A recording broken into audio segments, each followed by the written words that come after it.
Hello guys, welcome to YouTube channel video updates 2020. ನಮ್ಮ ಚಾನಲ್ಗೆ ಇನ್ನೂ ಯಾರು ಸಬ್ಸ್ಕ್ರೈಬ್ ಮಾಡಿಲ್ಲ, ಬೇಗ ಹೋಗಿ ಸಬ್ಸ್ಕ್ರೈಬ್ ಮಾಡಿ.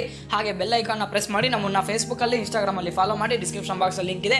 ನಮ್ಮ ಚಾನಲಲ್ಲಿ UGC, KCT, VTU, NEET scholarship updates ಕೂಡ ಸಿಗುತ್ತೆ. ಹಾಗೆ ಕಾಂಪಿಟೇಟಿವ್ ಎಕ್ಸಾಮ್ ಪ್ರಿಪ್ರೇಷನ್ಸ್ ಕೂಡ. ಎಲ್ಲರಿಗೂ ಬೇಕಾಗುವಂತಹ ಇಂಪಾರ್ಟೆಂಟ್ ಅಪ್ಡೇಟ್ಸ್ ಇದೆ, ಬನ್ನಿ ಏನೆಂದು ನೋಡೋಣ. UGC extends application deadline for scholarships.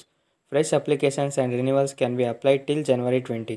The last date to verification of applications by institutions of students, including resubmission of defective applications, is February 5. The UGC has extended the timelines for online applications for government scholarships till January 20. UGC ಅವರು scholarship ಡೇಟ್ನ extend ಮಾಡಿದ್ದಾರೆ ಜನವರಿ 20ವರೆಗೂ. ಹಾಗಾದರೆ ಯಾವ್ಯಾವ ಸ್ಕಾಲರ್ಶಿಪ್ಸ್ನ extend ಮಾಡಿದರೆ ಯಾವ ವೆಬ್ಸೈಟಲ್ಲಿ apply ಮಾಡಬೇಕು ಅಂತ ವಿಡಿಯೋ ಸ್ಕಿಪ್ ಮಾಡ್ದಂಗೆ ನೋಡಿ ತಿಳಿಸ್ಕೊಡ್ತೀವಿ.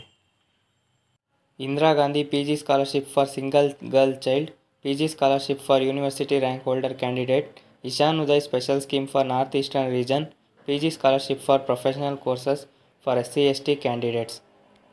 ಇಷ್ಟು ಸ್ಕಾಲರ್ಶಿಪ್ಸ್ಗಳ ಡೇಟ್ ಎಕ್ಸ್ಟೆಂಡ್ ಮಾಡಿದ್ದಾರೆ ಜನವರಿ 20ವರೆಗೂ. The students are advised to submit their online applications well in time so that their institutions are able to verify applications within the prescribed timelines, UGC has said in the official note. ಜನವರಿ 20ವರೆಗೂ time ಇದೆ ಅಂತ ignore ಮಾಡೋಕ್ಕೋಗಬೇಡಿ, ಬೇಗ apply ಮಾಡಿಬಿಡಿ. The guidelines of each scheme may be accessed at the National Scholarship Portal.